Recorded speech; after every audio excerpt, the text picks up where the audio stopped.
Dans cette vidéo, nous allons voir ensemble comment paramétrer Plex avec sa seedbox Darkseed. Avant toute chose, il faut aller donc sur le site de Plex afin d'avoir un compte, si vous n'en avez pas déjà un. C'est gratuit. Nous allons donc sur l'adresse plex.tv. Ensuite, il faut cliquer donc sur Sign Up pour créer un compte.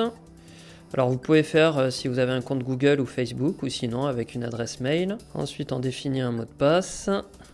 Et on crée le compte. Et voilà, on a un compte Plex. La suite va donc se passer dans la console Darkseed. J'ouvre donc un nouvel onglet, console.darkseed.fr. Je me connecte à mon compte. Et donc là, je vais cliquer sur Ajouter Plex à ta seedbox. La marche à suivre est décrite. Donc le compte, on l'a déjà. On va copier le code fourni sur cette page. Je le copie, je le colle et je valide. Voilà, installation de Plex en cours.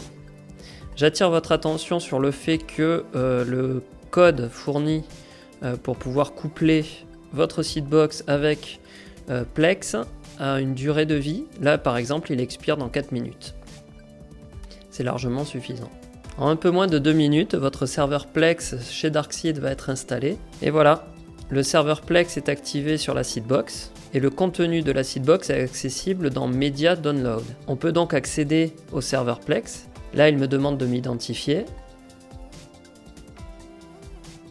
Là, il me demande de paramétrer, mais par défaut, je ne vais rien cocher. Hop, terminer l'installation.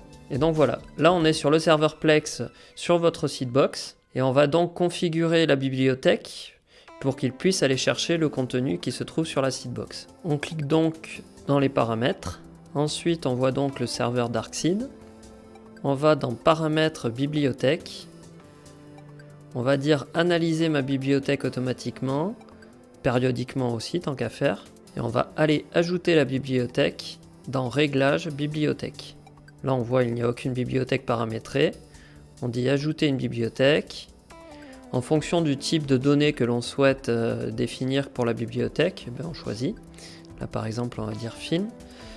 La langue, donc la langue c'est par rapport aux métadonnées on va dire, donc aux informations de présentation là, des films en l'occurrence. Donc on va choisir le français. On peut donner un autre nom à la bibliothèque si on le souhaite, suivant. Et c'est donc là où on va définir où se trouvent nos fichiers. Donc parcourir. Et donc comme vu dans la console, le contenu de 1 dans Media Download, le contenu.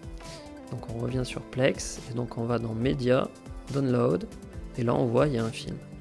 Ajouter, ajouter une bibliothèque et voilà, là elle s'ajoute. Ça y est, elle est ajoutée. Maintenant si on revient sur l'accueil de Plex, et voilà on voit le film qui est apparu, Metropolis.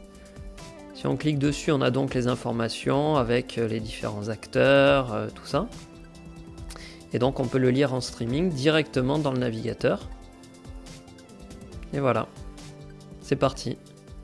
On peut donc avancer à sa guise.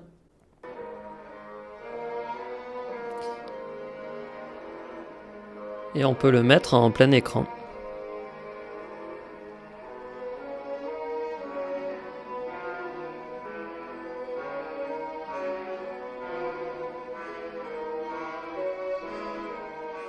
Voilà, le streaming Plex est en place. Désormais, on peut regarder donc en streaming le contenu multimédia présent sur sa seedbox.